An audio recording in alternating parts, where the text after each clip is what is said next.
Buyer beware, the following podcast contains spoilers for the movie The Dark Knight. This is Diabolical, the comedy podcast where four long-suffering friends dissect films' most dastardly schemes, then try to improve them. I'm your host Gaz, and this week's movie is 2008 modern classic The Dark Knight. So, Peril Pals, spend your millions wisely and buy lots of gadgets in order to fight crime. And for the four in attendance and the hundreds of thousands listening at home, let's get diabolical!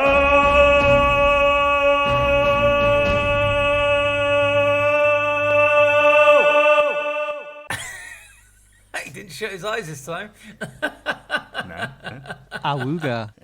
Safe to return my headphones, which I removed during that. Hello and welcome to this week's pod. Joining me are the panel of peril, who will compete at the show's close to see who can improve the villainous plan of the week the best to earn points for our Season 2 leaderboard. Okay then boys, nay fellas, nay gents, nay reprobates, nay dickheads. Could you introduce yourself, and since it's still very early in the year, tell me and the lovely listeners out there in podcast land what your favourite film that you watched in 2022 was? Nope. Which is to say, it's Craig here. My favourite film of 2022 was Jordan Peele's Nope. That's a bally good pick. Hello, Lord Manly Supreme here, and my favourite film of 2022 was probably also Nope, but I'm struggling. There's two. The other one is actually from 2021, but I saw it in the New Year holiday of 2022, Yeah. and it was Dune. Oh, yeah. Look forward to part 2 with Christopher Walken as the Emperor. It's going to be amazing. Hello, it's Adam here. My favourite film from 2022 was similarly a film from 2021, and it's called Blood Red Sky, and it's available on Netflix. And although it's not a flawless film, I thought it had lots of lovely elements to it, and I really enjoyed it. What's it about, like potassium and You'll have to watch the trailer to see. calcium? I'm not telling you. I'm wondering what elements are involved, that's all.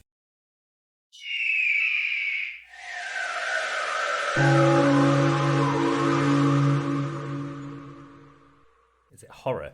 Did you say it's a horror previously? It is a horror, yeah. It's a prequel to Vanilla Sky. What is your favourite element, Adam? Earth, probably. Not unobtainium? No. It doesn't exist. Banter! My favourite film of 2022 was Decision to Leave. Park Chan-wook, the South Korean director's latest film. It's quite Hitchcockian / quite 90s sexy American thriller. I'm just thinking South Korean Basic Instinct. And I'm into it. Yeah. It has got elements of Basic Instinct in there, Oh, see? and elements of Vertigo and Shadow of a Doubt. It's very good. It's a heady cocktail. Got any beaver in it? And I would just want to say at this point, 1, I have not seen every film released in 2022.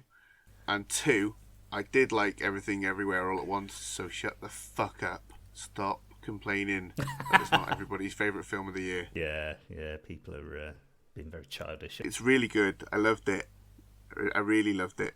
But Nope was my favourite, so just deal with it. Did you love it? I did love it. All at once. And everywhere. Was it a bit of a slow burner?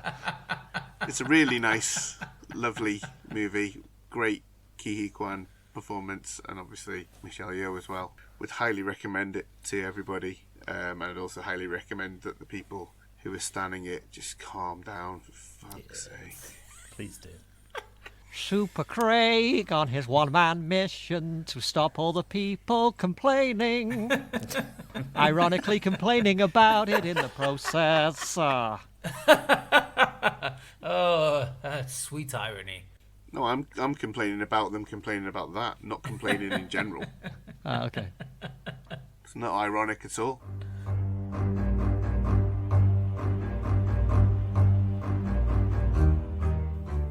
The Dark Knight, directed by Christopher Nolan, was released in 2008 to critical acclaim and a cool $1 billion at the box office. But what else happened in that far-off fabled year, I hear you squeak? Here we go.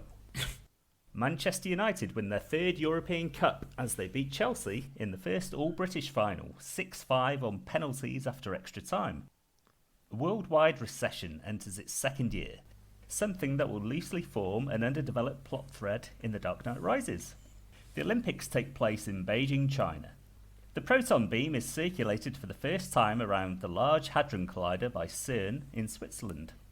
Brit Lewis Hamilton becomes the first black driver to win the Formula One racing championship. Israel invades the Gaza Strip, quote, in response to rockets being fired and weapons being smuggled. And an extra leap second is added to the year, the first since 2005. Exciting. I remember that as a bloody good second, that. Yeah, that's probably the peak. Everything was downhill since that second. Yeah. At the movies, we also saw the return of an icon in Indiana Jones and the Kingdom of the Crystal Skull. Hollywood prestige picture piss-taking in Tropic Thunder. The sad reality of a faded 80s star in The Wrestler. The surprise hit comedy romance drama Slumdog Millionaire. Pixar's dystopian SF classic Wall-E. And the start of the Marvel Cinematic Universe as Iron Man and the Incredible Hulk both see release. But the hit of the year was undoubtedly the second in Chris Nolan's Bat trilogy, The Dark Knight. Broadening the canvas from the preceding Batman Begins, TDK marches the Caped Crusader further into Nolan's allegory for the post-9/11 War on Terror. Batman faces off against his most iconic foe, the Joker, who is reimagined as some kind of kooky swamp monster and has difficult ethical choices to make. Should he break his one rule, to not kill, in order to defeat the Joker? Is it morally acceptable for bats to illegally surveil the city of Gotham to locate his quarry? And how does one perform an enhanced interrogation if the prisoner is not afraid of pain or indeed of you? Filled with explosive, evocative imagery, The Dark Knight is still the high watermark in superhero cinema, to my mind. A sprawling crime epic, taking in City Hall, the DA's office, the Gotham Mafia, high society soirees, and in one sequence, visiting Hong Kong for the first time. Making many critics' top 10 film of the year lists, its fans include Steven Spielberg and this guy, and deservedly won Heath Ledger many posthumous awards for his chilling portrayal of the Joker. Now then, fellas, say what you like about Christopher Nolan. It's back! Hey! Hey! Well, you know, he's an accomplished director, but he's a highfalutin snob.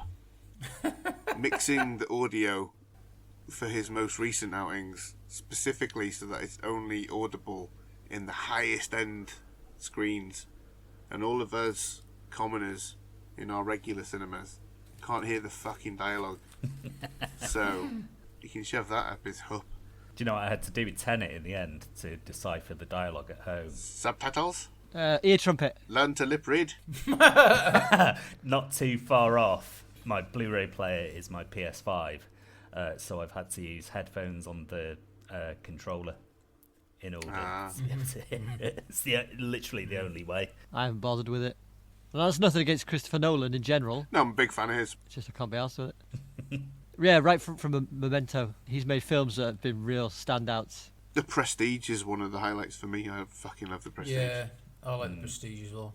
But I haven't watched Tenet yet either. I'm just waiting for the right time. I keep spying it and going, oh, is today the day? And then I pass it by and go, no. I tried to watch it, I just wasn't really into it. Been a fan of his forever though. I remember pretty much as soon as Memento kind of hit, me and Gaz watched Following, which was really good. And it had a Batman poster in it, didn't it? And even then, I was thinking, wonder if he'll ever do a Batman film. And sure enough... Lo and behold. I didn't realise he made The Prestige in between Batman Begins and Dark Knight. That's a pretty interesting way to do it.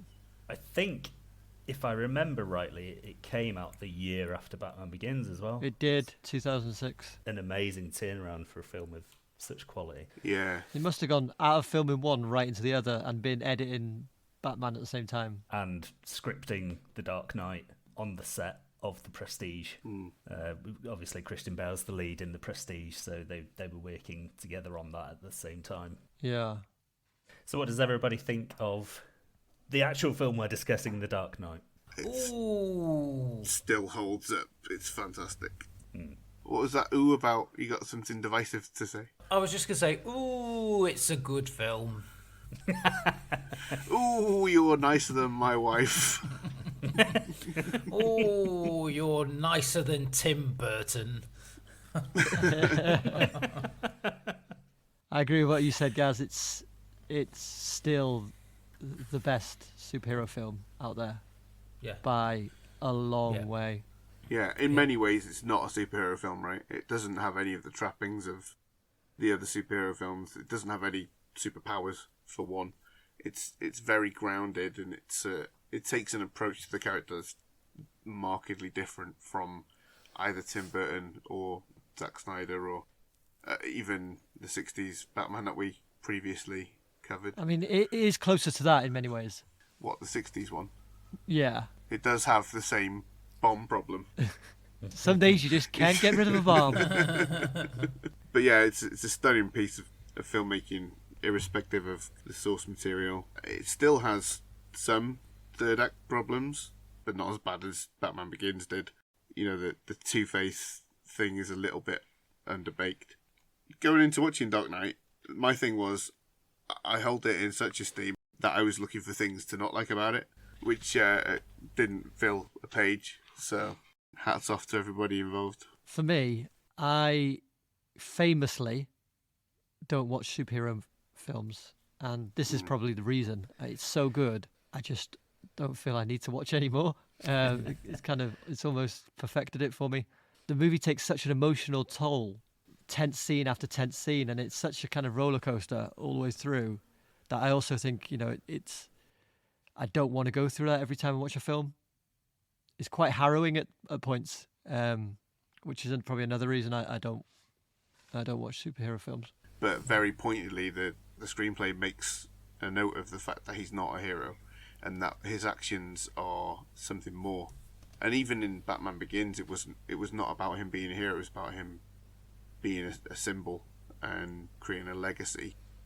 And this film really delivers on that. Yeah, I suppose that's what I mean. I mean, it takes the idea of a superhero film and it does so much more with it that, like, just a straight up superhero film doesn't interest me as much anymore, I suppose. Christopher Nolan, in the sort of pre-publicity for the film, would often bring up Michael Mann's Heat. Yeah. Obviously, in terms of the plot, characters and so forth, it's very different, but that kind of crime epic feel is very much what you get in this film. That's what I was going to say before. The opening scene is so reminiscent of Heat, even visually. I forgot how strong that opening sequence was. That was one of the first things though where I noted something that I didn't love about it. I don't know if it's the dialogue or the way that the goon actors deliver it, but that scene feels really out of place to me. Like, all the guys talking about the heist and they're saying, 3 of a kind, shit like that, and I just was kind of wincing at it. It didn't feel as believable as the rest of the film. Didn't they film that first and then they released just the heist, months before? Yeah, and I can't remember what film it was attached to, but it was in IMAX cinemas, wasn't it? Yeah. But it very quickly got put on YouTube. Yeah, And I very quickly watched it on YouTube. So did I. I kind of wished I hadn't. It was so clearly made for IMAX. Yeah, I love that zipline stunt. Yeah, it's ace. The stunts, I suppose, by the standards of 2022, aren't necessarily what you'd call the most spectacular, but I think they're brilliant. My favourite stunt in the film is the Joker sliding down that pyramid of money. You're just like, Jesus Christ. That looks like it would really hurt. Yeah, you get some friction burns on your purple bum, wouldn't you? The truck flip has become a cliche stunt since, but the truck flip in this is fucking incredible. Never seen anything like that at the time. and it still holds up. And then when the Batmobile busts through that wall, I forgot how iconic that was. Straight away, I was hooked, and yeah, from there on in, I was just every minute of it. It's got so many sequences where you think you could probably almost end the film after these fairly big sequences, and you think he could probably stop there, but he doesn't. He carries it on, and there's a little link of say 5 or 10 minutes, then there's something else. You can't tear yourself away. And I was really tired. I think I watched it on Thursday night. I was knackered, and I just carried on watching it because I just couldn't drag myself away. Yeah, it's packed with set pieces. Yeah, that's it. It's just so many, and one of my favourite bits was like the skyhook stuff and the way it incorporates like actual technology, actual stuff like skyhook. It was a real thing and things like that. It's brilliant. Yeah, that whole Hong Kong sequence, amazing. It's cool. But can you imagine how fast that would be, being dragged away by that skyhook? Yeah, the torque on it, just tearing your spine in half as it drags you out. The whiplash on your neck. There must be something to compensate for that, I guess. There must be some give in the line. Like a bungee cord. Yeah, maybe. That's crazy. Amazing, though. One thing I'd want to say about the opening, people talk about, obviously, Heath Ledger's Oscar-winning performance a lot. But what I don't hear them talking about a lot is just particularly in the opening sequence, before he delivers any dialogue, his physical performance. Just when he's got that clown mask on and the way he moves, everything about it is kind of alien and it's so Jokerish. The performance in general, but particularly in that opening scene, I think it's very genuinely funny. Yes. For me, he's the first Joker who's genuinely funny, and he's also genuinely scary. It's just the complete package. No offence to Cesar Romero, but he was not funny. No. Everything around him was. He tried to be. He tried really hard to be. Did you know that Jack Nicholson was livid that he didn't get offered to reprise his role? Really? How would that have worked? He clearly didn't understand what was happening with the continuity. No. I was reading his quotes, and it wasn't just like, I'm annoyed. He just went into it, and he said furious in this paragraph of stuff about 4 times. He goes, really, the only word for it is furious. What? But then, before he passed away, Jack Nicholson did speak to Heath Ledger, and he said they had a wonderful conversation about the character and how much fun it was to play. We had a wonderful conversation. Please don't print in the newspapers that I got mad. He had made peace with the fact that, it was a different universe to Tim Burton's version. I love everything about Ledger's performance. Every choice he made was so great. And doing the voice, which you probably know is Tom Waits. It just fits the Joker so well. The thing about his performance for me is I literally do not see Heath Ledger at all, to the point where the scene where he hasn't got the makeup on, I always find incredibly jarring, because he's just completely the character. There's no Heath Ledger in there. It's transformative. Yeah, that the bit when he's in the crowd as the rifleman. Yeah, during Commissioner Loeb's funeral. You know, he's got that like tick where he's licking his lips. Yes. He's got like it's the prosthetic on his face, and he had to keep licking it to keep it on, and then he just incorporated that into his his thing. Oh, is that right? Yeah. The thing is, I was just going to mention the same thing. I think he's so consistent with it. Yeah. It doesn't feel big. No. It's quite a subtle tick, Not overdone. and so it really sells the character. I think it's fantastic. I didn't look into it this time, but I thought I remembered him saying that he was doing it to make it appear that he was always thirsty. Like he didn't have time to stop and hydrate because he's like a mad dog. That's like when they invade the Harvey Dent fundraiser. That's like one of the first things he does is pick up some wine and down it, isn't it? Yeah. What do we think of Maggie Gyllenhaal's being recast as Rachel Dawes? Katie Holmes played her in the first movie. Yeah. That's right. Yeah. I think she fits like hand in glove myself. Yeah. Particularly during that scene when Heath Ledger's just like squeezing her face and she's like trying to pull away. She's not making eye contact with him. And the other standout scene for me is the scene in the abandoned warehouse where herself and Harvey Dent are about to be exploded, and it's her realisation that she's about to die. and she just like closes her eyes and she says it's okay. But don't you think? I think she doesn't think she's about to die. I think she genuinely thinks that someone's coming for her, because it's like the last thing she's about to say to him when she, vaporizes. Well, she can see the timer though. Yeah. Maybe she can't count. I don't totally agree. I think her performance is brilliant, and I think those scenes you talked about are great. But where I find her jarring is in her first few scenes. I think she's just a bit too playful. Living in Gotham, the way that Katie Holmes plays it is she's just constantly harrowed. And I know that the scene where Harvey Dent takes out the guy in court is fun, but I just feel like her reaction to it, and she's always a little bit fun and flirtatious with her dialogue, and it just felt a little bit jarring to me. But apart from that, I think she's, she's a brilliant actor. Loved seeing her in other stuff like Donnie Darko and Secretary. I think she's really good. Do you want a bit of a Gyllenhaal triv? Oh, come on. Always.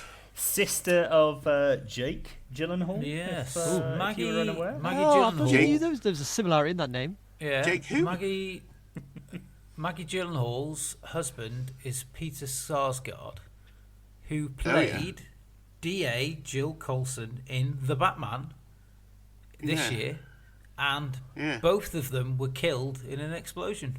Yeah. When? When did this happen? She's dead. No, you fool, they're characters. Oh. Anyway, back to Maggie's performance. I think she was excellent.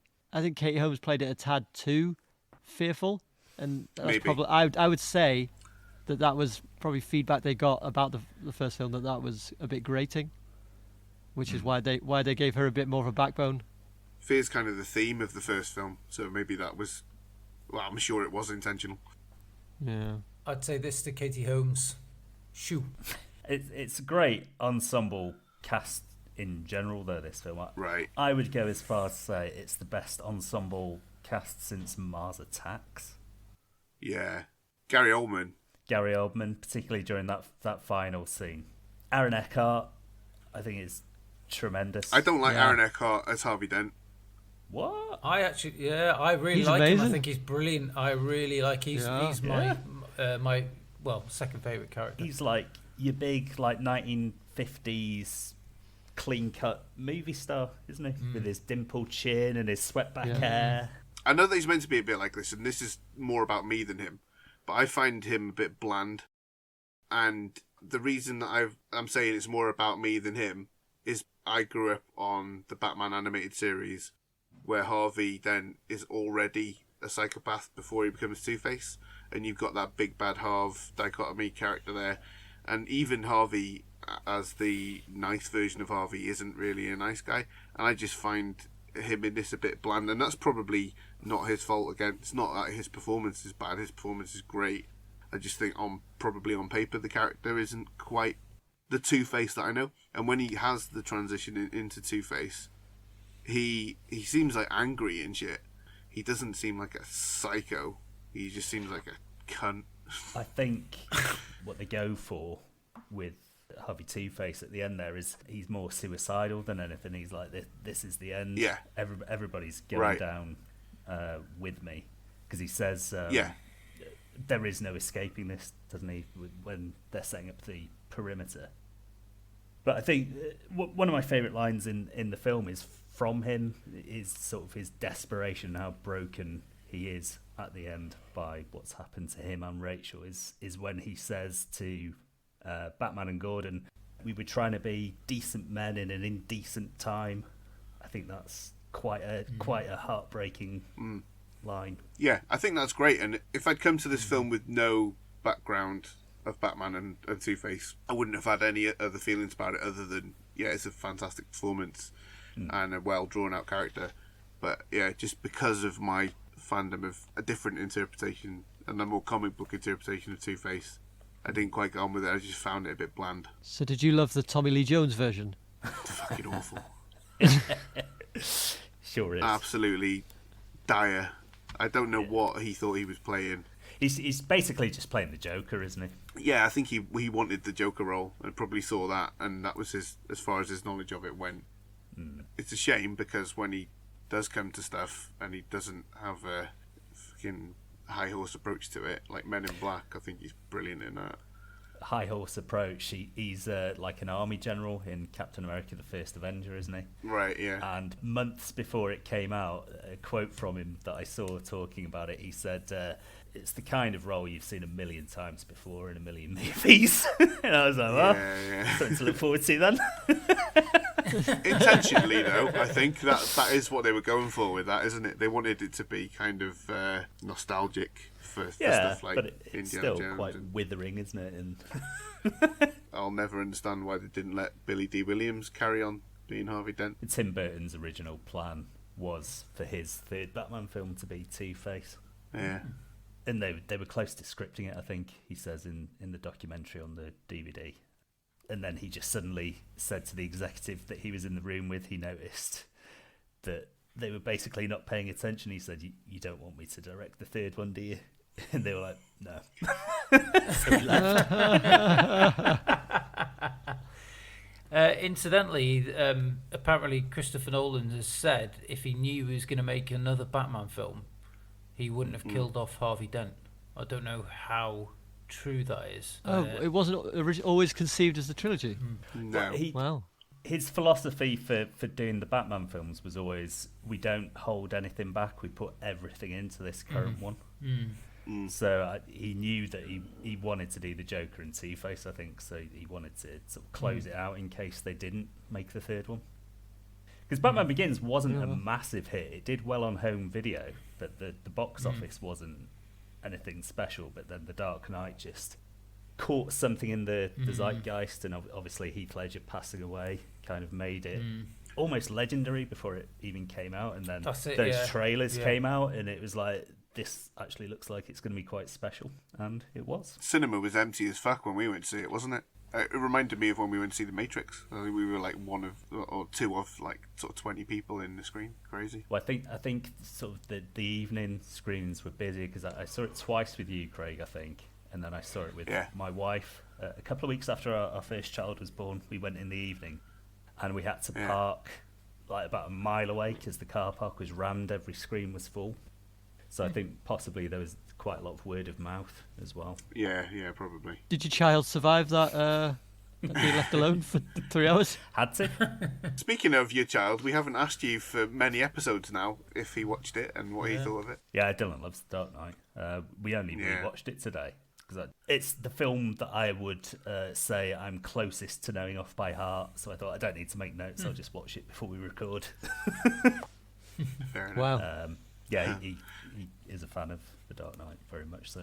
Yeah, I thought he might be. I was going to say before, my favourite piece of casting in this has got to be Gary Oldman. He's perfect Gordon. A role made for him made for the role. Couldn't imagine anyone doing it better. Simpatico. Yeah. Yeah, he's great. He's slightly comic relief in Batman Begins, isn't he? And they rein that all the way back to where it should be for this one. Sort of the high moral ground, one good cop in the city, but he's flawed at the same time. The lying to his wife, faking his own death. That's not a particularly good thing to do. Yeah. It's only that bit where he gets in the Batmobile and he's kind of... whoa. All my problems with Batman Begins are in the third act. But let's not get into that. Yeah, no. What do you think of Christian Bale's performance? People make a lot of his voice and everything, but I think it's fine apart from when he's shouting. I think... I like the shout. Where are they? I'm not wearing hockey pants. That's my favourite line. I'm not wearing hockey pants. I think he feels Yeah. kind of outshone by his co-stars, but I think he does a lot with a little. I think he's very good. Yeah. He's like the Rock at the centre of it, isn't he? Yeah. My favourite moment of his, it's right after he crashes his Lamborghini to save Reese, and he's saying to Gordon, like, "Oh, what happened? I didn't. Who did I save?" But then he looks up at Reese, and the face that he looks up with, it's kind of similar to what Anne Hathaway does as Catwoman in Dark Knight Rises. He puts on two performances, sometimes more, because he's playing a role within a role. Like he's playing Batman, and Batman is playing Bruce Wayne. and he just turns on a dime, as the phrase goes, and everything about the look that he gives to Reese at that moment is so loaded. I think his physical performance as well, and it has to be because he's under so much suit most of the time, right? But I think that he's fantastic. Yeah, I'm glad you said that, because I wanted to call it out to give some props, and I think especially that scene where he's lying about running the red light. Yeah. I think there's some really lovely touches all the way through the film of him hiding his true identity, like even right down to where he tips the champagne off the balcony. Yeah. So he's got the empty glass. I mean, it's not called out, it's not mentioned, but it's there, and it's really nicely done. That's another great bit for him, is when he comes in and gives the toast for Harvey. He starts off as such a shit. Yeah. He's always ragging on Harvey, isn't he? Yeah. But when he turns in the middle of that speech and becomes earnest, like you can feel the tension in the room change, and it's like within the same line of dialogue, he shifts between those two modes. That leads into the first sequence that just gave me goosebumps the first time seeing it, when Batman just suddenly appears there by the Joker and just twats him. I was like, oh, here we go. What about that line? You got a little fight in you. I like that. You're going to love me. Yeah, that's so There's good. so many absolutely iconic, scorched into my mind lines in this film. I've got a very long list. Yeah. What doesn't kill you makes you stranger is genius. That's Nietzsche, isn't it? Oh, is it? Yeah. Well, that's neat. Sure. There's some. I mean, the dialogue throughout was excellent. Yeah. I think towards the beginning they're talking to Harvey Dent. I forget who it is. It might be Gary Oldman's character, Jim Gordon, and he says to Harvey Dent, "We all know you're Gotham's White Knight," and it's kind of almost underplayed, and it's kind of. It sounds off the cuff, and then you kind of realise, obviously, it's a nice bit of foreshadowing for what comes later. Yeah. I thought that was really nice storytelling. Their explanation for why he's called Two-Face is great as well. Yeah. That's what I was going to say. There's two foreshadowings. He calls him the White Knight, and then he just says, well, I hear they got a different name for me down at the MCU. Yeah. Well, I wouldn't know about that. Yeah. There's some great comedy dialogue in it as well. Two of them in the same scene from the Joker. Here's my card. And it's just a Joker playing cards. Great. Yeah. But my favourite thing that he says is when he refers to Lau as the television. As for the television's plan. He's so good in that. And just the laugh as he's coming in, it's like he's taking the piss out of himself almost. Like he can't even be asked doing a laugh. Crazy. And saying the suit's not cheap, you should know you paid for it. Yeah, that's like a bit bitchy, isn't it? And then another one from Lucius Fox when he's telling him how the sonar system works, and Bale's about to say like a bat, and he goes, submarine. Like a submarine. I liked it in the scene we mentioned before at the party. The Joker has Rachel at the window, and goes, let her go. Very poor choice of words. One of the best written sequences in it has got to be Alfred's Burma story, where he basically explains who the Joker is. I think that's fucking great. Yeah. It's a really well written screenplay. Got to hand it off to Jonathan and Christopher Nolan. Great performance from Michael Caine as well in this one, given a lot more Yeah. this time around.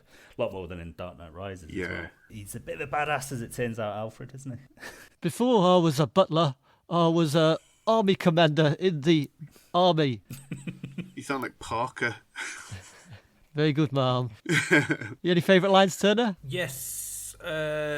Madness, as you know, is a lot like gravity. All it takes is a little push. Nice. Yeah. It's a great final line, isn't it? And then he's laughing absolutely manically, just swinging around, flailing. Do you want some Mayor trivia, Turner? Some Mayor trivia. Mayor trivia. Nestor Carbonell, who plays the Mayor in Dark Knight, in the first Tick live-action series, played a character called Batmanuel, who was a variation of the Tick character Deflatormouse, who is the Batman character. Very good. That's a nice triv. Oh, that's a nice triv right there. You got some small roles filled by great performers as well. Keith Sarabaka from Angel, Yes. as the Harvey Bullock style cop. Much better than the Harvey Bullock we got in the first movie, I must say. Although I really like that actor, just wasn't Harvey Bullock, you know. Yeah. And David Dastmalchian in early role for It's him. the guy that Harvey Dent interrogates with flipping the coin. Yeah. Also Michael Jai White as Gamble, who's a sort of B-action movie superstar. He was Spawn, right? Yeah. And Tiny Lister, who is the prisoner on the boat who throws the detonator out of the window, who wrestling fans might remember as Zeus, who teamed with Macho Man Randy Savage. In the Hulk Hogan movie. Yeah, in No Holds Barred as well. Passed away recently, I think. That moment's so perfect when he tosses the detonator out the window. The variation on the Joker theme during the last sort of minute of that sequence where both boats are debating whether to blow the other one up. It brings the tension to just an amazing boil. The score is superb from... Oh, yeah. It's credited to Hans Zimmer and James Newton Howard, but I think it's James Newton Howard's credit is just holdovers from the Batman Begins themes that were carried over. Yeah, it's kind of the same theme, but really built on, right? Yeah, embellished and built on. And that Joker theme is just genius. Just to have the one note seeming to go up in pitch constantly. And as soon as it starts, it usually starts before you know that the Joker's going to be around. And just as soon as you hear it, you're like, here we go. Something bad's about to happen. Yeah. If I got a couple of minor criticisms / questions. So one of them would be, when he kills Gamble, it doesn't, read very well, right? Like, he's killed him. He's got the knife in his mouth, and then he's just dead. Like, what kills him? The only thing I can assume is he slits his throat. Yeah, it's like, when you used to... Back when we were kids, they used to cut stuff for TV, didn't they? Edit stuff for TV. Yeah. And they'd cut a few seconds of something, and then that's what it felt like to me. It did feel a bit like that, yeah. If it was shot in a different way, it would be more definitive, I think.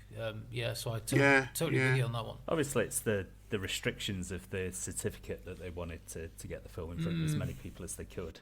The bank heist at the start as well is just completely bloodless. People getting shot left, right, and centre with shotguns and machine guns, and there's no blood sprays or anything. No, it is slightly incongruous. Joker's plot to get caught is ridiculously circuitous, isn't it? Yeah, a lot of stuff has to go right for that to work. It requires him to have a godlike foreknowledge of events. Yeah. But then the big one for me is, doesn't Batman choose to save Rachel based on the address the Joker gives him? Yes. Yeah, he purposely switches them, right? Yeah, the Joker switches them to fuck with him. So in that case, Joker's whole plan there, you're going to have to play my little game, and you're going to have to break your one rule. Actually, he wins that, right? Because psychologically, Batman does what Joker wants him to do, which is decide to sacrifice Harvey to save Rachel. So hasn't he already won at that point, psychologically? You could make that argument, definitely. I personally would define him saying you've got to break your one rule is you're going to have to kill me. But then he wouldn't have been able to say either of them, because he wouldn't have had either address. Yeah. So I don't get that. No, I guess it's slightly muddled, isn't it? Yeah. For all that this movie is very grounded and has a lot of realism in it, how does Harvey walk around with half a face? Like, surely he would die of shock and or infection. Yeah. Yeah. It's his skull. It's... Some of the wound was cauterized, wasn't it? Because it was burnt and stuff. So, and then he does have that mesh on it to begin with. So I think it does protect from infection a little bit, and you can see it's flaked off here and there. Yeah, but then when that comes off, I was like, well, what's protecting it now? I didn't quite understand. Maybe if he'd lived for a bit longer, he might have got infection. That's a good point, actually. He doesn't live very long, does he? I don't know if anybody noticed, there's also quite a small detail where bits of his face, the burnt half, are sort of slowly... flaking. Yeah. By I remember that, actually, yeah. I was going to say, see quite a lot of just the bone on his chin, which wasn't there initially. It's actually that whole effect of his face. That's one bit of CGI where I was like, it's a really good decision to use that, because you can see that there's something missing, and it's just before you see the full, the gross half of his face, as Peter Griffin says. Let's just see the gross half of your face. It's just like you can see something caved in. It's brilliant. I really like it. Yeah, and you know you've seen him on fire, so you know it's coming. Yeah. It's amazing. And I think it still holds up quite well as well. I think the I agree. CGI is just it looks really quite good. basic in a way. They've just gone, look, it's burnt. Here's his eyeball. Just move that around a little bit, and his teeth are there and stuff. It's great. Augmented CGI always works better than full-blown CGI, doesn't it? Like Forrest Gump still looks good. Lieutenant Dan's legs are just like blue stockings, and that still looks completely 100% believable to me. Jurassic Park still looks pretty good as well. Jurassic Park still looks great, yeah. Considering he makes quite a lot of noise about not using CGI, there's more CGI in Dark Knight than I thought there was. One thing I only learned this year is CGI is when the Batpod, the bike thing, drives up the wall and spins around. That's completely CGI. Yeah. How else would they have done that? It could have been stop motion. Well, no, I thought they'd just driven the bike thing up the wall and sped up the footage. Ah, come on. Use some cables and shit. Yeah, they could have done that, I suppose. Yeah. Quick question. How weird would it feel having a hole in your cheek and having the air touching your teeth from the side? Oh yeah, it'd be like... Oh, But it'd be awful. They say he's like refusing pain medication and stuff, so Yeah. I guess he's not feeling a hell of a lot through that side of his face. It's on the anyway. whiskey though, isn't he? Yeah. Does it pour Nice. out like a fucking watering can? It does, doesn't it? Yeah, it dribbles out a little bit, doesn't it? He has to wipe it off his chin. Oh, can you imagine the pain on that? Stinging. Nasty. The scene before this, Rachel says to Bruce, if he gives himself up, they won't be allowed to be together. And he's kind of hanging up his Batman cape or whatever. But it cuts to the scene of him with his like little bat shuriken, putting it in the box. Yeah. It felt like the equivalent of, putting your gun away, hanging up your Yeah. badge. He's putting Yeah. his bat shuriken neatly he away. does, doesn't he? It's amazing. Yeah. Made me laugh. Just hanging up the old bat shuriken. Won't be needing this again. It was really nice to see Cillian Murphy back. Only for a brief glimpse. Yeah, he comes back again for Dark Knight Rises, and it's just a nice bit of continuity, which I really appreciate. Obviously, it's not always easy to do that with people's scheduling. And I have to say, as a fan of action movie car chases, I think this movie has probably my favourite one ever in it. So good. When they go under the street, fucking incredible. Yeah. See, that was Yeah. my biggest... I mean, I didn't have many problems with the movie, but then... Why didn't they just drive to the other side? Yeah. It's like there's I don't all know. the cars are still there. Yeah. And I was just like... Yeah, the empty road. Surely, if a big truck's on fire in the middle of the road and you're driving a really high value prisoner, I was like, fuck's sake! But still, I love Yeah. it. It's brilliant. Like I totally agree. Yeah. It's Yeah. it is a huge highlight of the But film. yeah, so. it's the rationale. It might have been better if they didn't call it out. If they didn't say like, "Oh, if we go down here, we'll be sitting ducks." Yeah. If they go, "Oh, this will be alright, we'll just go down here," then it kind of at least it would have made sense logically. Yeah. And that guy that's the passenger sitting next to when Gordon is revealed as the driver, he's like, "Oh, I hope you know your ship, pal," and all this kind of stuff. Whoa, no, it's a fucking rocket launcher. All that kind of stuff. I think all that is to make you think that the driver is going to be one of Joker's baddie, goons, yeah, not Gordon. Yeah. But what's the point in all those SWAT guys in the back as well? Because they don't actually do anything, do they? They just sit in the back and get blown up. It's like Yeah. Joker has his way. They rake the bloody vans with the guns and stuff like that, and then they don't actually do anything. So anyway, but I still love to see the whole sequence. Anyway, it's great. My absolute favourite bit though is Gotham City Hospital getting blown up. Love it. Did I misremember this? Or, when he's twatting the detonator, is that Yeah. improvised? Because it didn't blow up on time? Because I'm sure I heard that somewhere, but then I I thought can't quite remember. Don't know. I didn't see anything. it feels impossible because of the way the tracking shot is done Yeah, when it no, pulls to the bus. I think that is intentional. On the extras on the DVD, they also, I'm not quite sure they did it without being seen. There's a camera that follows him onto the bus, the Joker, and inside the bus driving off, and you see the explosion through the window, and Heath Ledger never flinches or like looks or anything, even for like a split second. It's amazing, just the concentration. I love the explosions, and I just love his reaction as he's coming out and doing all that and banging it and brilliant. I just love it. That's my Flapping favourite his bit. feet Yeah. like a penguin. Yeah, Yeah, the it's great, gait, yeah. the way he walks Yeah. is funny. It's great. One other question that I've always wondered about in the Scarecrow scene. Do you think Christian Bale's face looks really weird? Like he's really tanned? He kind of looks like how Jack Napier looks in the Burton Batman when he puts the makeup over the white face. He was on the sunbeds and then the backlight came out and he was like, oh, fucking hell, rolled out. He's quite pouty at times in the Batsuit in this one, Christian. Yeah. I think it's to try and disguise himself a bit more, so just in case people go, oh, he's got the same lips as Bruce Wayne. This bad guy can't be Bruce Wayne. He looks like he's got a duck's bill. He's a duck-billed batipus. Also, it's like really moulded to his face, isn't it? So it's probably pushing his face out a bit. He's requested that from Morgan Freeman. Lucius, I want something that pushes my lips out. Well, Mr. Wayne, if I tighten in the mask here and there, you should have duckbill lips by the end of the day.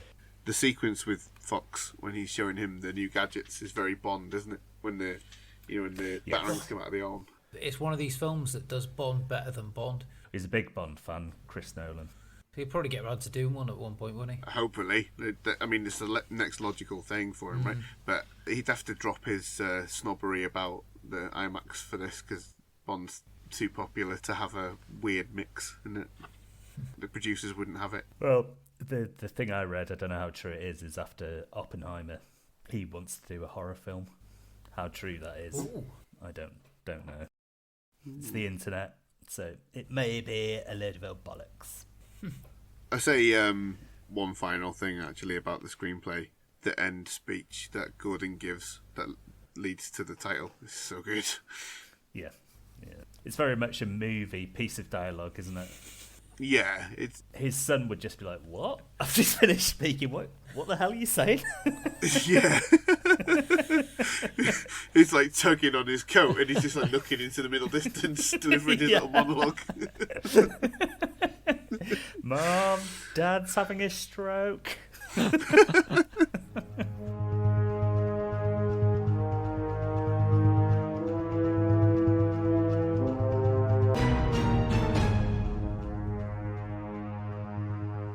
So, what did everybody think of the Joker's plan? In short, it went very well. I must say, I am a great admirer of his plan. That was my Obi-Wan from Revenge of the Sith when Anakin misses the meeting about how the war's going. Like I said, it's ridiculously circuitous, and like you said, it demands a godlike awareness of situations he can't possibly be prescient of. But it's really fun, and it's really clever. I like him getting caught on purpose. I like his meeting with the mob guys and the way that he sets up everything that he confronts them with, because obviously he doesn't actually care about dealing with them at all. He just wants to burn loads of money in front of them for a laugh. He definitely wants to kill Gamble. He fucking hates Gamble. Oh yeah, because he says he's crazy, isn't it? That's what it is. Yeah. That really pisses him off, doesn't it? He's glaring at him the entire rest of the scene. Yeah, and like, I'm not saying I sympathise with his motives or anything, but some of the stuff that he says about, a busload of soldiers die, no one cares, it's all part of the plan. You can understand why he would become deranged in the face of the world around him. Have you heard or read the theory that he is a soldier and he's been let down by America, and it explains why he's such a good planner, why he's a good shot with the gun, why he knows interrogation techniques, is that he's a former soldier, and that's how he got scarred. I did see quite a few things when I was Googling like the Joker and stuff, and I was like, oh, this is quite a rabbit hole, I could probably go down here. Yeah. But it's interesting to hear that that does kind of make sense for his character and stuff. It'd be great to see. Obviously, there was like the Joker film with Joaquin Phoenix, and that's like a slightly different take on it, isn't it? That he's just a beaten man, isn't he, sort of thing.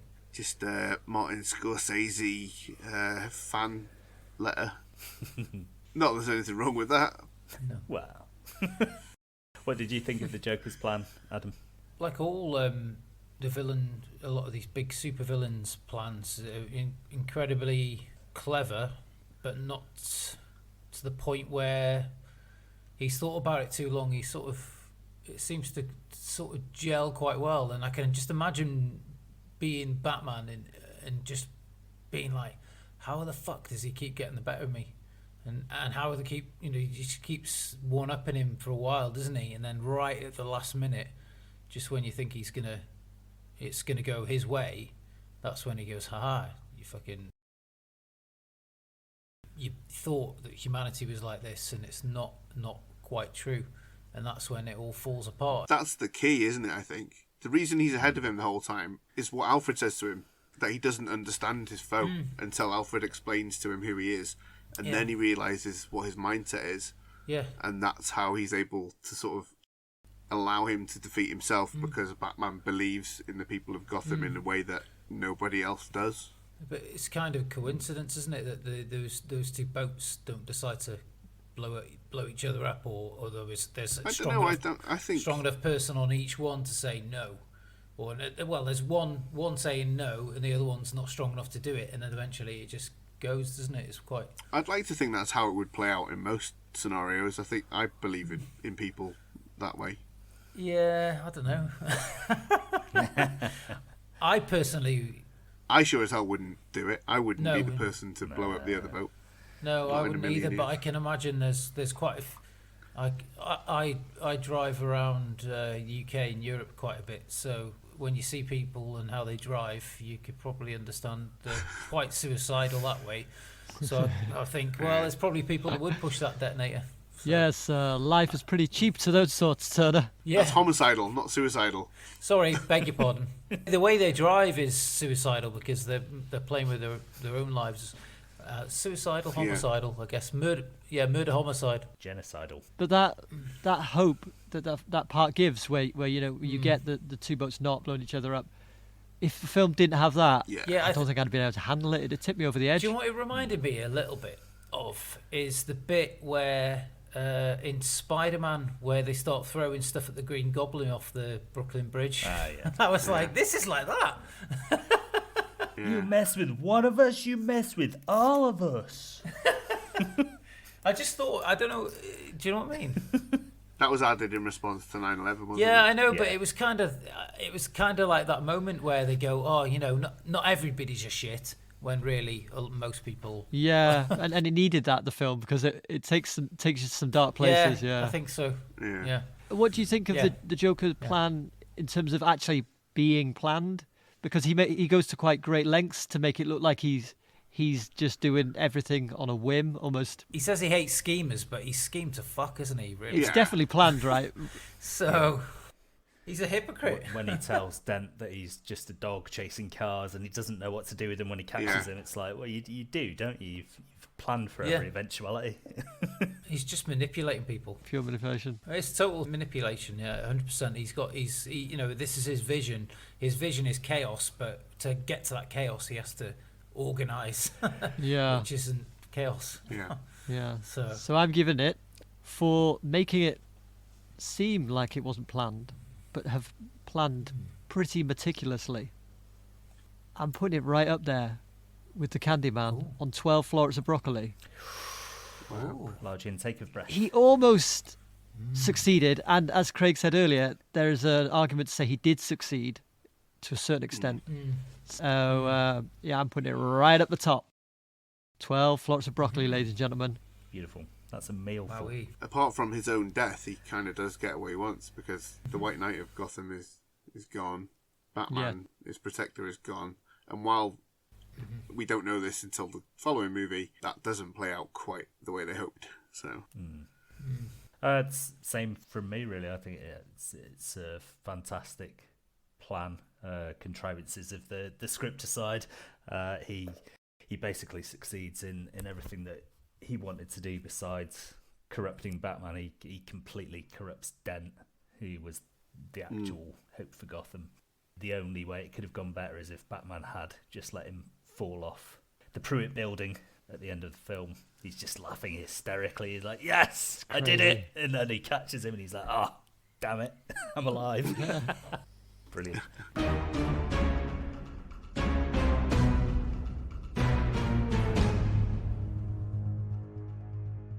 This is the part of the show where the panel of peril competes for the title of this week's Most Diabolical, and with that comes the reward of 2 mega points on our Season 2 leaderboard, although I as host will only gain 1 point should I win, as I have the home advantage.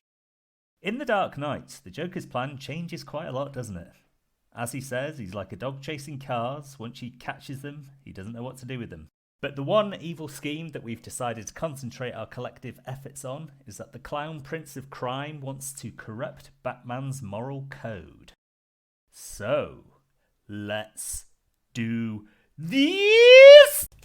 Bringing that back, eh? Please don't bring it back again. Oh, it's staying. First up, we will have... Do you know what? I'm going to go first. I'm going to break with form. Boo. Just go in first. Spicy. Yeah. That is you. Wow. You're a buzz. I like a buzz. Hey, age before beauty. Hey, lads, age before beauty. Innit? Hey. Bruce Wayne, to the denizens of Gotham, is known primarily as a rich playboy. That's not who he is underneath, of course. But it makes the leap to what the Joker has in store for him that much easier to take at face value.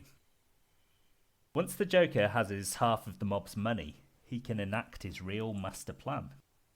After laying low whilst his materials are constructed, Mr. J can trap Bruce Wayne inside his city apartment by dropping a form-fitting steel case over the entire building, sealing Batman inside whilst Alfred is out setting fire to plant life or something. He obviously doesn't know who Batman is, so he does this to all of Gotham's billionaires' places of residence, reasoning that Batman must be a man of considerable means. The place is riddled with surveillance equipment so that he can keep close tabs on his potential Batman. He has the money. This is all very plausible, I assure you. Next, he needs to limit Brucey's internet and television access to just one television station, and that television station is Fox News. Initially resisting the urge, but soon finding his options far too limited, the div bag hasn't even got any books. Wayne turns the television on to the only station available to him. Wondering out loud on air if Barack and Michelle Obama giving one another a fist bump is a terrorist gesture. Advising viewers to go out and buy themselves a gun in response to a Muslim invasion.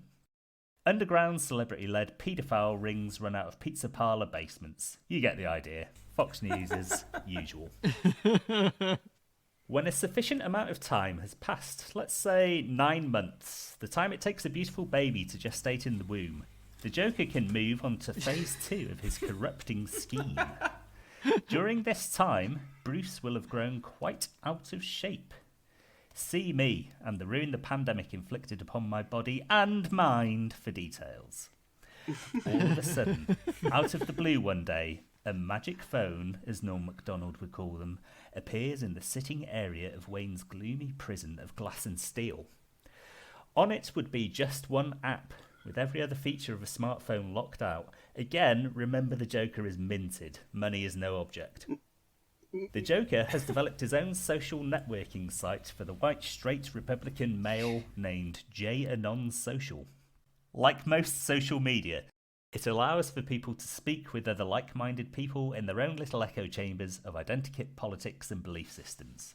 The hive mind's beliefs in this instance are that Mexicans should be executed on sight, women are subordinate to men, and the female orgasm is a myth. And drag queens are now evil groomers for some reason. Although dubious at first, Bruce is gradually swayed by the old men shouting at clouds and being delusional lunatics as he succumbs to loneliness and poisonous right-wing media. His belly fat from lots of microwavable ready meals, wine, and no exercise. His mind, body and soul crushed. Finally, in the year 2020, Bruce Wayne utters the words, "Stop the count." His moral compass has been broken. Naturally, the other imprisoned billionaires broke a lot sooner, as Bruce is the one good rich man. The Joker himself, now a billionaire, as a successful city dealer after Bane and Talia al Ghul have crashed Gotham and the world's economy, sits in the drawing room of his replica Tudor mansion, built atop the rubble of Wayne Manor. He wears a custom purple tuxedo. Through the bugs installed in Bruce Wayne's penthouse, he hears those words and produces a handgun. Heh, he says, before shooting himself in the head, satisfied with his work. Wow. Nice. That's a long old plot in the making as well. Well, the first thing to say is my sense is that it's become almost moot to pick apart each other's plans at this point, because there's so little interest in the rules that we set out when we started, i.e. that we have to have the resources that the villain has, and so on and so forth. Loads of money. Yeah, I don't think he has that much money. He's got fucking half the mob's money. Money. That big pile of money? That's a big pile of money. That's a fucking big pile of money. It's a few million, isn't it? It's not billions. It's 300 million, isn't it? Somewhat? Yeah, it's a fucking shit ton. That's not enough money to construct even one steel cage capable of fitting over a city tower block. It would be. Come on. Batman is a world-class escapologist. You're telling me he can't get out of a fucking cage? That was my question. So this 9 months he's sitting on his arse, there's not one escape attempt. He just resigns himself to the fact that he's covered in a metal shield. Oh, he could try, but he would not succeed. In Dark Knight Rises, he's in the pit with a broken back, and he doesn't get out of shape then. He exercises as much as he can, stays in shape. Hasn't he got like a loose-fitting cassock on? How do you know he's in good shape? He's wearing a girdle most of the time. He's wearing a muumuu. He could just not watch Fox News, right? He could just turn the TV off. He's got nothing else to occupy his mind, though. Yeah. He's got no books. I don't believe that. I don't buy that. But how about this? You're telling me that the Joker becomes a successful dealer in the city. Yeah. Well, I can't buy a Joker doing that, for one thing. But Talia is the big wrinkle in your plan here, because she already knows that Bruce Wayne is Batman. There's no way she's going to let him rot in some tower. She wants revenge on him specifically, as does Bane. So that's where it falls flat for me. Well, you can undo anything with logic, can't you? I don't think you're playing fair with me, if I'm being honest. Yeah.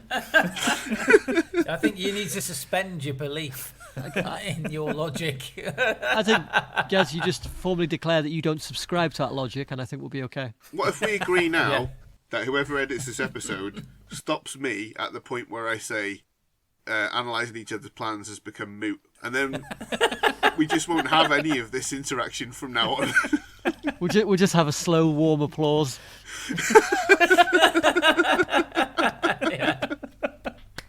Yeah, quite. Yeah. I declare it the most whimsical plan of the season.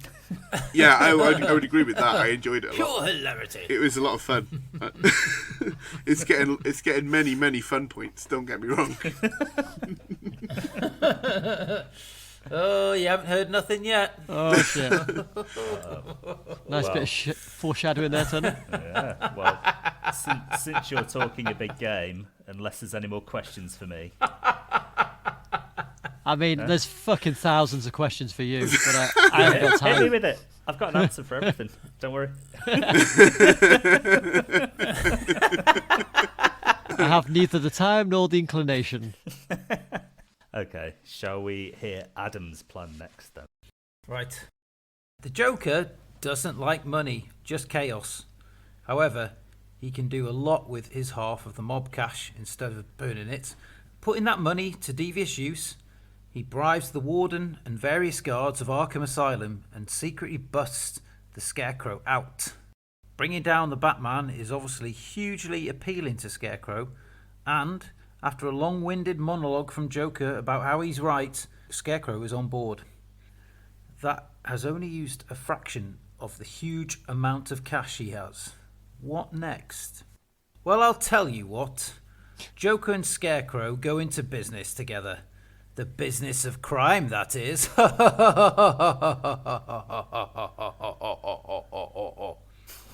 Seriously though, they buy a factory that makes chocolate. under the alias of Handsome Be Wonderful and Hootie McBoob. We'll call it Gotham Chocolate. Joker wants to make a chocolate bar so delicious it can corrupt the incorruptible. Scarecrow, with his background in mind-bending substances, frenetically works to blend the smooth, sweet milkiness of chocolate with the irresistible charms of narcotics, an unholy alliance. After testing the chocolate on some of their unsuspecting lackeys, Joker and Scarecrow are satisfied they have created the key to Batman's undoing. Using their aliases, they announce a launch party and invite all of Gotham's elite to come and sample their new product. Naturally, as the famous son of Gotham, Bruce Wayne, he receives an invite and attends as such.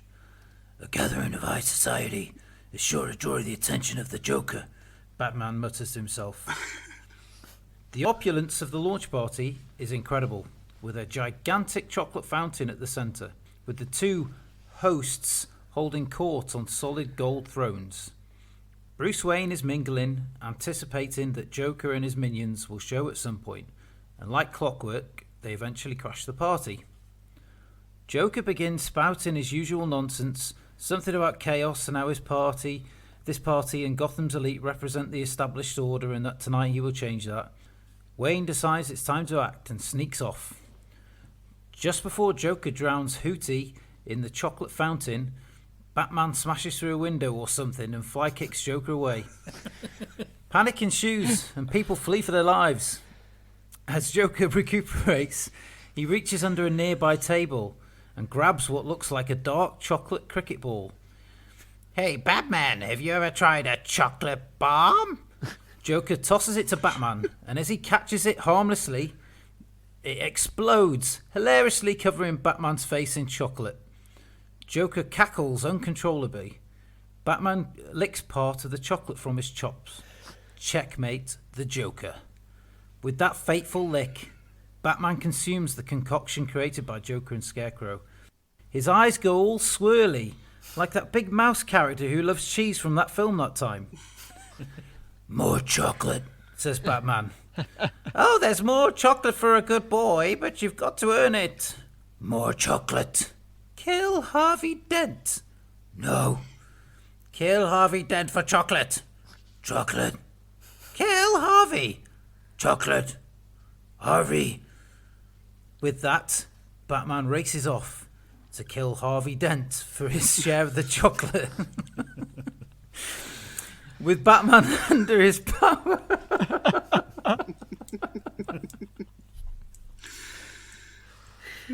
I'm not sure if I'm going to get to the end of this. There's more. With a sugar-crazed, chocolate, narcotically high Batman at his will. But Joker has corrupted the incorruptible. I've got to stop there, otherwise I'm going to piss myself. It sounds a lot like what I'd expect to see in Batman TV series from 1966.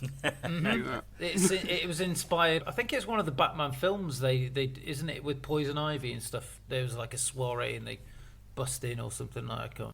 When he's got the Batman MasterCard. Yeah, something like that. I can't remember. Something like that. I thought big posh doos are usually the places where minions come in and stuff like that. But I thought, well, how about we turn the tables and set the posh do, because they know Batman's expecting a thing, and set it up like that. One thing that confused me slightly, you said that at the do, the hosts of the soiree, which were Joker and Scarecrow, were sat on thrones. Yeah. But then they later crashed the party. Yeah, that threw me. Yeah, it was. I should have done air quotes. I should have said air quotes. Hosts. Yeah. Oh, it's not really them. Sorry. So they've got they've got stand-ins. Like doubles. Yeah. Got it. Okay. Yeah. Apart from that, watertight. Chocolate type. Chocolate is thicker than water. You could have said, no, if you want to call it an airtight chocolate plan, you'd have to say aero or whisper. Aerotight. I was thinking it was all bullshit until you mentioned high-class soiree and chocolate fountain. And those two things are married in my mind anyway, so that really rang true. So well done. Yeah. Most of your Goldfinger plan was based around those two concepts, as I recall. I was trying to think. Yeah, it was. I was thinking about using the chocolate fountain first, but then I thought no, because all the posh people were going, "Oh, look at all this chocolate," and drinking from it and turning them into psychotic, drug-driven killers. But then I thought, no, I'll use it like a bomb, and then I thought, oh, chocolate bomb's a thing. That's true. If I got one question for you, like a real one, it's with Batman's knowledge of the Joker and having encountered Scarecrow before and knowing about his substance, that would the Batman lick chocolate off his face, or might he wipe it off with his glove or something? It's instinctual because you just get covered in comedy chocolate and you just go nah. He doesn't know that Scarecrow's been busted out of Arkham. He's secretly busted him out because he's bribed. Joker's bribed the warden and the guards to get him out. I just think he's wary of it, like consuming substances, is what I meant. But do you remember in Batman and Robin, Poison Ivy can't get to Batman and Robin after a while because they wear like a wax seal over their lips so her kiss doesn't work. I think Christian Bale's Batman probably goes around with wax on his tongue at all times. Yeah. Maybe that's why his lips are so puckered all the time. Some of the chocolate would have absorbed through his skin, though, eventually. That's true, actually. Osmosis. Pause, yeah. Okay. Osmosis. Everything checks out for me. His skin's not as aerotight as your plan turned out to be. I was thinking about, as well, the same time, I was thinking about that McBain movie where he busts out the ice sculpture and he goes, lemon puff McBain? Okay, sure. As you were talking through your plan, all I had in my mind was what would happen if Augustus Gloop got to that chocolate fountain. Holy fucking shit. A ravenous Augustus Gloop on narcotics. That is a horror film right there. Probably will be once it gets in public domain. Everything will be a horror movie at some point. Shall we have Craig next, please? Madness is like gravy. All it requires is a little starch. Early in The Dark Knight, Luscious Fox presents Bruce Wayne with a new and improved Batsuit, intended to make it easier for him to reverse the state-of-the-art tank he later destroys with casual abandon. Little wonder Wayne Enterprises' due diligence officer Coleman Reese grew suspicious of the R&D budget, with Bruce happily scrapping billion-dollar prototype Batmobiles like so much cheap Lamborghini. And here's where the Joker should have been like the dog chasing cars he professed to be, instead of the schemer he assured Dent he was not. Because if, instead of ordering Reese's execution, the Joker had instead gotten hold of Reese instead, and tortured a confession out of him instead, he would have learnt just what kind of man has bats on the brain. Joker suspects we're all one bad day away from becoming just like him, and he picks Dent as guinea pig.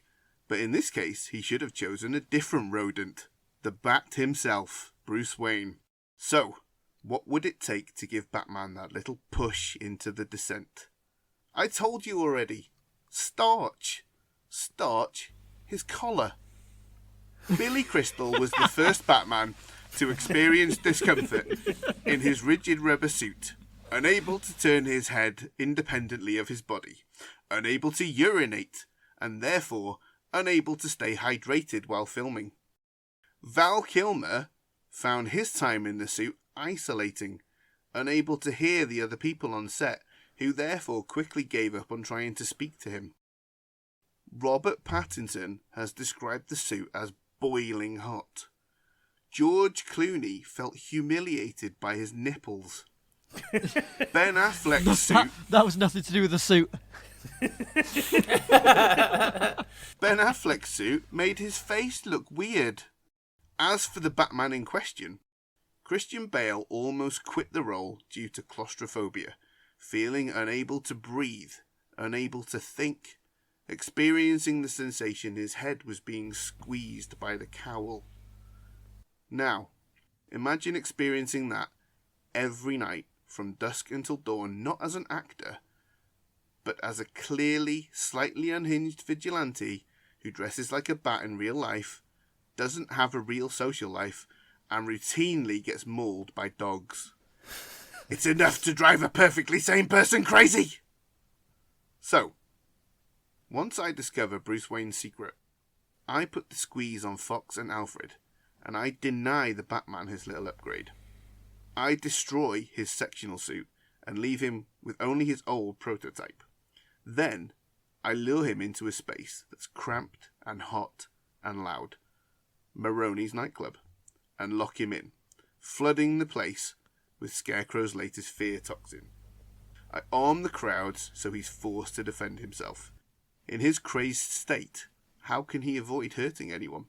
Just to be sure, I plan the coup de grace. I bring back his parents and convince him they're alive, only to later pull the rug out and reveal the truth. I've just put googly eyes on my hand and used my thumb and forefinger as a puppet mouth. That's not really Thomas and Martha. It's my right-hand man Fisty and his girlfriend Pamela Hand. Devastated and broken, Batman must now surely go on to break his one rule and kill me, and probably Superman if they ever cross paths. Definitely Catwoman and Bane, they're fucking dead. I'm docking you a point for calling it Pamela Hand and not Pamela Henderson. I think you missed the trick there. I've written Henderson, but I tripped over my words. Yeah. Well, you blew it. That's only one point you dock me though, right? I start with like 10 and you dock them. That's how I do it for everybody. You all start with a perfect score and I knock off 1 point every time I hear something that's bollocks.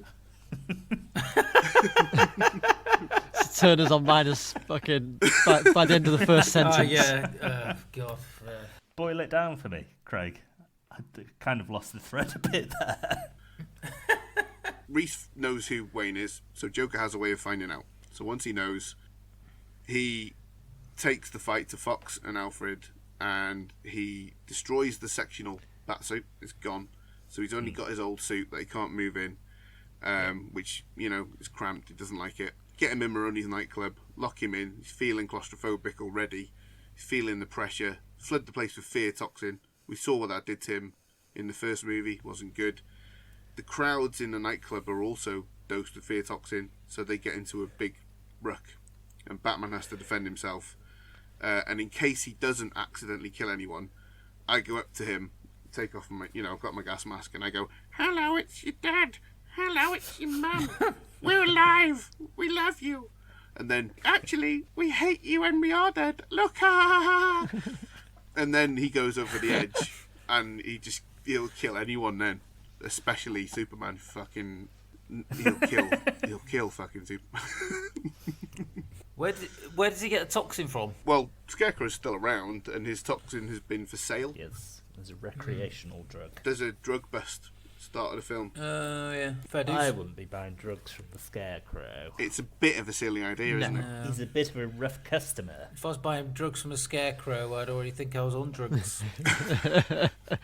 Well, I thought that was a good plan, Craig.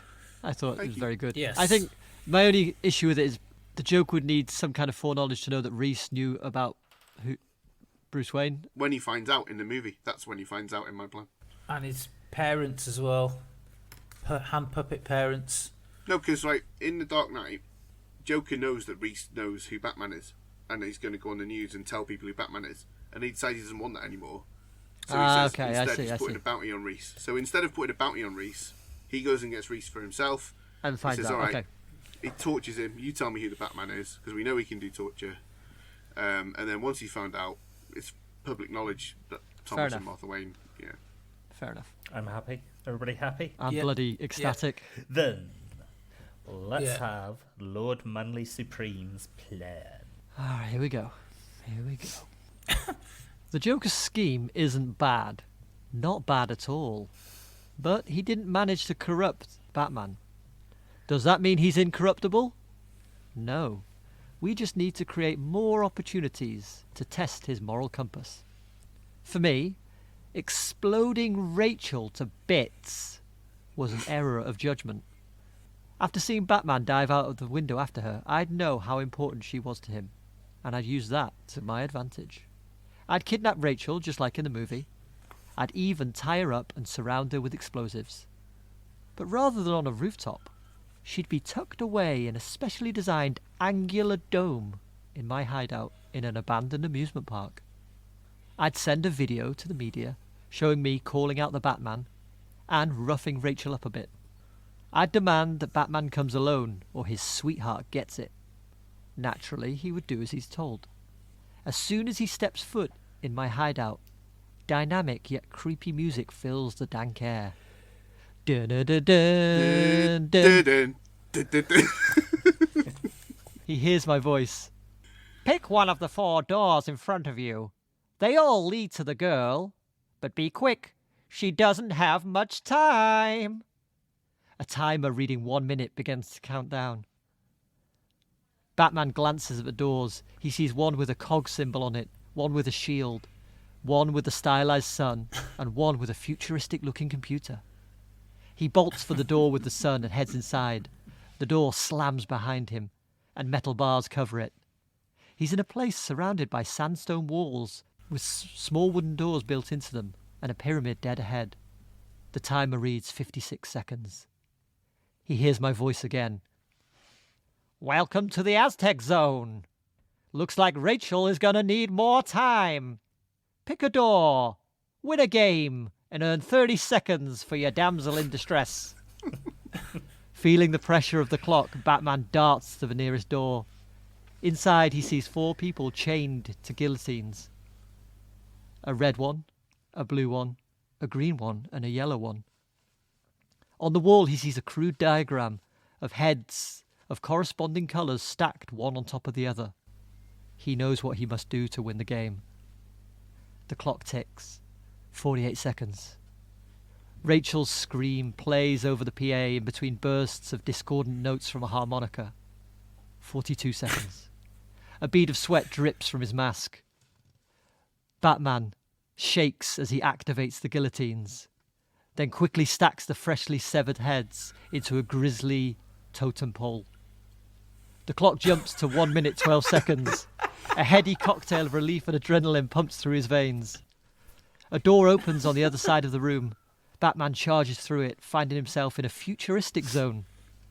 He plays another game that involves human sacrifice in order to win. It's easier this time. As is the next time in the medieval zone, and the time after that in the industrial zone. Finally, he comes to a large room with a crystal dome in the centre. Rachel sits inside, bound to a chair. As Batman approaches, he sees blood pouring from her hands and feet. He hears my voice. Impressive! You made it to Rachel with 52 seconds on the clock.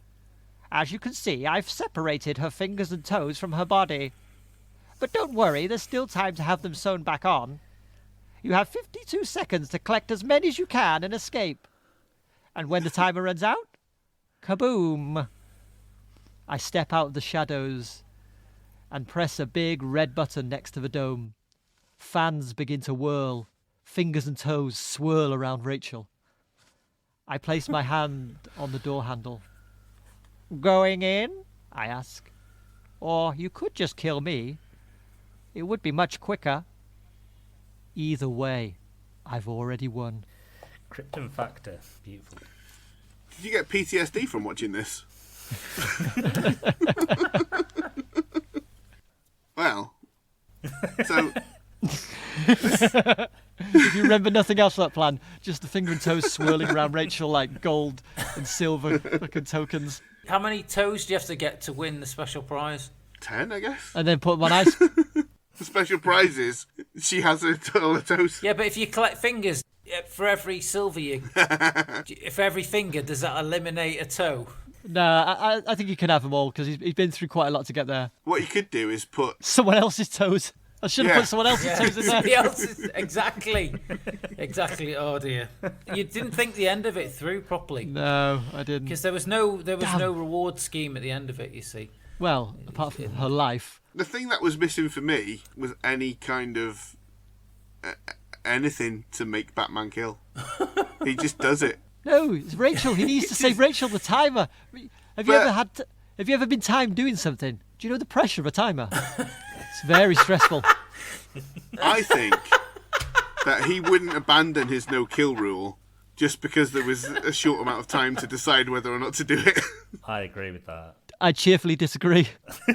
Yeah, has anybody got an egg timer? Because I would like to turn that egg timer over now and see if Craig kills somebody. 'Cause I reckon he would. That's different. I'm not Batman. I haven't got a no-kill code. Possibly the most disturbing plan we've had so far. I think so. Once it got to the fingers and toes. What? The entire show, basically, the entire podcast? 28 episodes worth. Do you think so? Worse than slathering a dead child in chocolate and then getting that's the bloke worst to for eat me. him? That still gives me nightmares. Yeah. That is peak for me. I think that was harder to take seriously, but this one I believed it.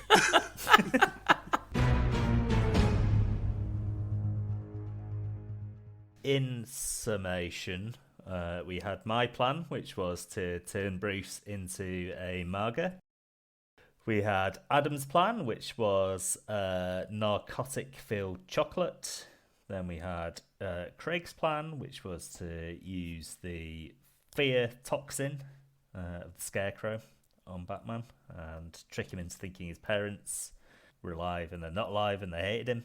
And then we had Lord Manly Supreme's plan, which involved Batman going through the Crystal Maze, having to kill people in each zone to rescue Rachel.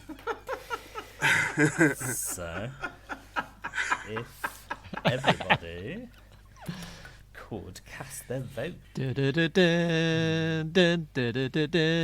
Stop saying that. Look, that's bribery as far as I can see. But you do It's already in your mind. I voted for Craig. I voted for Gaz. I voted for Adam. I voted for Lord Manly Supreme. Oh, shit. It's a four-way tie. Four-way tie? Oh, Holy wow. mackerel. Holy fuck. Half a point each. Well, there's a first time for everything. There can only Yeah. be one winner, or not. Half a point each on the board. Goddamn circle jerk this week. A Dutch rudder of a tie, if you will.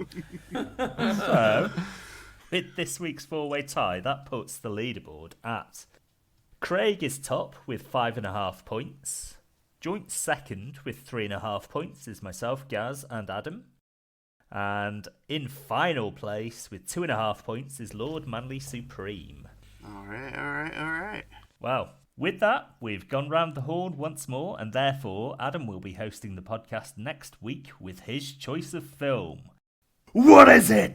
Well, What is it? well, What is it? come to that time. We're going to do one of my favourite films of all time, What is it? and I suspect probably of a few from this panel as well. Next week, we shall be watching Alien. Oh, very good. Very good. That brings us to the end of this week's episode. Thank you very much for listening. Look, we say this every week, but it really does matter and make a difference. If you like what you hear, please subscribe, leave us a 5-star review on Apple Podcasts, give us 5 stars on your podcast provider, Spotify, Google, wherever, and tell your friends in person or in social media. Word of mouth is the best tool that we have, so please tell your friends about Diabolical if they like podcasts, or even if they don't, just tell them. You can follow us on Twitter and Instagram at DiabolicalPod. Next week, we will be discussing Alien, and we hope you'll be back with us. Until then, remember, everything will be alright in the end, and if it isn't alright, then it isn't the end.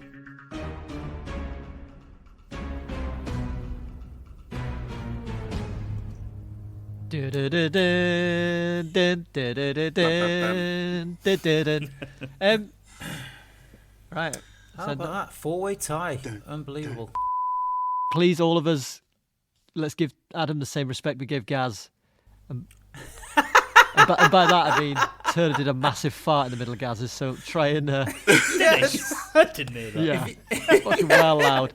My eardrums fucking reverberated.